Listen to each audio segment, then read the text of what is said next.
Selamat malam, dokter. Selamat malam, Mir. Kita siaran Sehat lagi ya, nih ya. dok? Sehat ya, dok? Alhamdulillah. Alhamdulillah, seru banget ya. Ini ada informasi nih, dok. Kalau di tengah wabah corona COVID-19, para penyuluh KB ini rupanya tetap bekerja dan mengedukasi ke masyarakat. Tapi bukan hanya soal alat kontrasepsi dan keluarga, mereka juga ikut mempromosikan pencegahan COVID-19. Mungkin ini juga yang menjadi tema malam hari ini, sahabat Sonora, Ya, KB yang cocok di era COVID-19. Ada ya? ada. Ya karena kita juga dapat bukan dapat provokasi ya, tapi dapat tulisan-tulisan. Karena banyak pasien corona meninggal. Ayo bapak-bapak semangat bikin anak untuk menggantikan bayi-bayi, untuk menggantikan mereka-mereka yang meninggal. Kan nggak begitu saya bilang.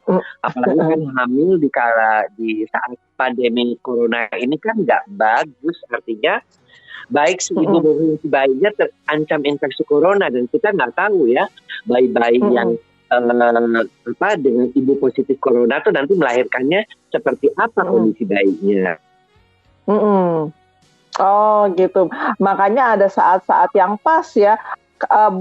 Sekarang ini bukan hanya memasang KB pada saat setelah melahirkan, tapi sekarang KB yang pas di era COVID-19 ini. Dan gampang. Takutnya, dan gampang. Takutnya ini loh, dok, karena stay at home, work from home, pada hamil ya, dok. Jadi mendingan, mencegah dulu ya untuk sementara ya, dok. Jadi bagaimana KB yang cocok, yang pas. Resikonya juga besar ya, Mir ya. Dan juga sahabat Sonora, karena apa? Karena kalau mereka sampai hamil, dia kan mesti kontrol rumah sakit itu udah sarang corona semua. Ya, belum kalau dia sampai harus diinfus karena muntah-muntah. Kan beberapa awal kehamilan itu kan biasanya ada yang nggak bisa makan, kan yang berat sehingga harus memerlukan tindakan infus. Dan dia akan dirawat di rumah sakit. Sedapat mungkin kali ini ya kita selalu menganjurkan kepada pasien-pasien jangan datang dulu deh ke rumah sakit. Ya, Anda mungkin sakit yang lain, misalnya sakit katakanlah sakit mah, dikasih obat mah, tapi yang Anda kena baliknya pulang ke rumah justru bawa COVID-19. Mahnya yang ringan bisa sembuh, tetapi COVID-19 malah yang fatal bisa mematikan. Apalagi buat mereka-mereka yang usianya sudah di atas 50 tahun, sebaiknya sih sedapat mungkin menghindarkan konsultasi ke rumah sakit. Tapi sebenarnya harus seperti apa, dok? Kalau ternyata nih baru sekarang nih ngedengerin, oh iya saya belum KB nih sekarang ini. Caranya gimana, dok? Ada KB online gitu enggak kan, dok? Kan semua serba online sekarang. Paling gampang sih sebenarnya pakai kondom ya. Kondom tuh bisa di online juga bisa dibeli. Paling gampang. Yang kedua, kalau memang si prianya biasanya nggak mau, dok pakai kondom kayaknya kok kurang tip, nggak kerasa lah segala macam. Padahal sih itu hanya mitos aja ya. Sekarang ada kondom yang sedemikian tipisnya ya, sehingga nggak berasa pakai kondom, ada sebenarnya. Dan kondom sebenarnya ya zaman sekarang itu juga menambah kenikmatan hubungan seksual karena ada berbagai macam rasa ya. Ada rasa stroberi, rasa anggur, rasa segala macam buah-buahan ya. Jadi lebih fun untuk melakukan hubungan seks. Tapi kalau nggak mau pakai kondom, ya si wanitanya bisa menggunakan pil. Tapi dok kan sebagian besar malah mengatakan nggak asik gitu kalau diikat gitu, dok, disarungin. Tapi harus terpaksa mau ya, dok, apalagi dengan berbagai macam rasa itu. Ketimbang hamil harus kontrol untuk positif kan.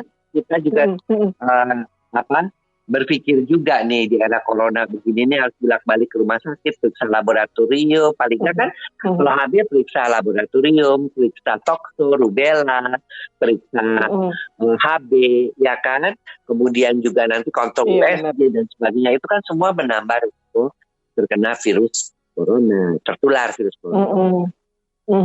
Memang sebenarnya kalau yang dibilang positif kehamilan seneng ya, dok. Tapi kalau sekarang kan dengar kata positif, nggak banget ya, dok. Iya, karena jangan-jangan positif hamil, positif corona juga gitu. Nah, itu yang kita takutkan seperti itu. Tapi sekarang bayi-bayi juga udah mulai masuk terindikasi dia masuk Iya. ke positif juga ya dok ya? Kan dulu Nah itu gimana nih? pendapatnya kan bahwa bayi-bayi atau anak-anak itu tidak mungkin terkena virus ya corona, tapi ternyata justru sekarang bahkan terakhir dari Israel dilaporkan bahwa ibunya negatif, bayinya yang positif corona. Nah, apalagi bayi-bayi itu kan juga kedepannya tidak bisa kita ramalkan seperti apa, penyembuhannya juga seperti apa. Oke. Kalau kayak gitu caranya kapan waktu yang tepat nih dok? Apa tetap kita bisa berkunjung ke dokter spesialisnya atau gimana dok? Sekarang udah ada belum sih dok kalau dokter yang ditelepon terus langsung dokternya datang gitu memasangkan alat kontrasepsinya? Ya. Jangan datang ke rumah sakit, tapi datangnya ke klinik. Kalaupun datang ke klinik, tentu mengikuti aturan-aturan pemerintah, ya. Tentu ketika mau masuk dia juga dicek suhu, kemudian cuci tangan, ya. Kemudian yang ketiga harus pakai masker. Kalaupun duduk menunggu harus jaraknya physical distancingnya kurang lebih 1 meter, seperti itu, ya. Nah, apa saja yang diperlukan dokter kandungan? Satu, kalau mengalami perdarahan, itu kan harus segera ditindak, ya.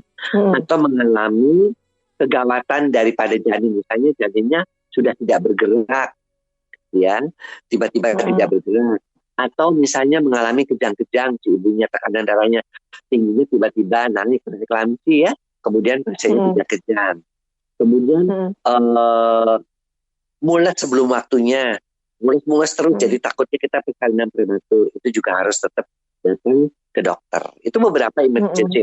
Yang lainnya sih kalau cuma buat cek buat ini sih ya nggak usah sampai ke rumah sakit lah. Kalau bisa dokternya ditelepon gitu loh.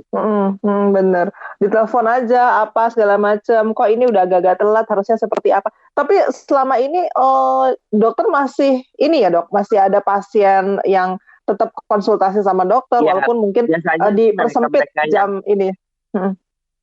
Yang konsul ke saya adalah pasien-pasien lama, ya, jadi dia telepon ke klinik Pasutri ke 8314290, kemudian saya lihat statusnya, kemudian obatnya apa saja, karena kan beberapa pasien memang harus mendapatkan obat yang continue ya untuk penyembuhannya. Nah biasanya obatnya itu langsung kita tulis di resep, dikonsultkan ke apotekernya, disediakan obat-obatannya, kemudian dikirim dengan online, dengan ojek online. Biasanya seperti itu. Gitu, oke. Untuk saat ini dok, KB yang aman selain yang kondom itu yang udah terlanjur di kita, misalnya kalau kita harus balik lagi ke dokter misalnya dalam keadaan kayak gini kan kita harus benar-benar di rumah, tapi harus balik lagi ke dokter, balik lagi berapa bulan tuh yang aman itu apa dok?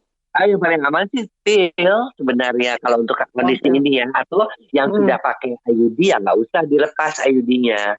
Kalau pil kan dia tinggal beli, maksudnya online pun bisa beli pil KB, kemudian dia makan selama ini dan tidak perlu konsultasi lagi ke dokter. Toh pil-pil KB yang sekarang ini aman betul ya kondisinya.